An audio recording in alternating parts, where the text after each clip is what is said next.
ಮಡಿಲೆಂದರೆ ಪ್ರಣಯಾನುಭಾವ ಕವಿತೆ ಆತ್ಮಾನುಸಂಧಾನ ನೆನಪೆಂದರೆ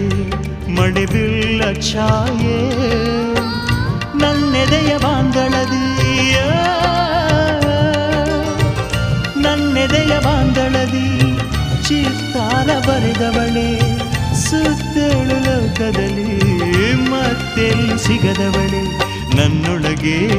ಹಾಡಾಗಿ ಹರಿದವಳೆ ನೂರು ಜನ್ಮಕ್ಕೂ ನೂರಾರು ಜನ್ಮಕ್ಕೂ ನೂರು ಜನ್ಮಕ್ಕೂ ನೂರಾರು ಜನ್ಮಕ್ಕೂ ಒಲವಾಧಾರೆಯೇ ಒಲಿದೊಲಿದು ಬಾರೆಯೇ ನನ್ನ ಆತ್ಮ ನನ್ನ ಪ್ರಾಣ ನೀನೆಂದು ನೂರು ಜನ್ಮಕ್ಕೂ